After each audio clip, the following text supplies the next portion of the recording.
তোমার বাবাকে ভুলে কখনো এটা বলবে না তুমি আমার জন্য কি করেছো।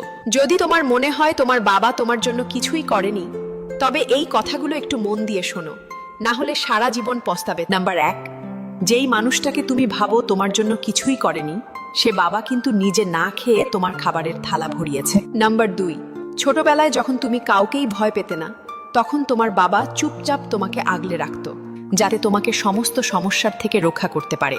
নাম্বার 3, তোমার একটা ছোট্ট খুশির জন্য সে কত রাত জেগে কাজ করেছে, কিন্তু কখনোই তোমাকে সেটা বুঝতেও দেয়নি। নাম্বার 4, নিজে এখনো পুরনো ফোন ব্যবহার করে, কিন্তু তোমার জন্য সব থেকে দামি ফোনটা কিনে দেয়, সেটা বাবাই হয়। নাম্বার 5, যখন তুমি ছোটবেলায় চলতে চলতে পড়ে যেতে, তখন হয়তো মা ছুটে গিয়ে তোমাকে তুলতে যেত। কিন্তু তোমার বাবা দূর থেকেই দাঁড়িয়ে বলতো ওকে ছেড়ে দাও, ও নিজে উঠে দাঁড়াক, কারণ উনি জানতেন এই শিক্ষাটাই তোমাকে একদিন দুনিয়ার হাত থেকে বাঁচাবে।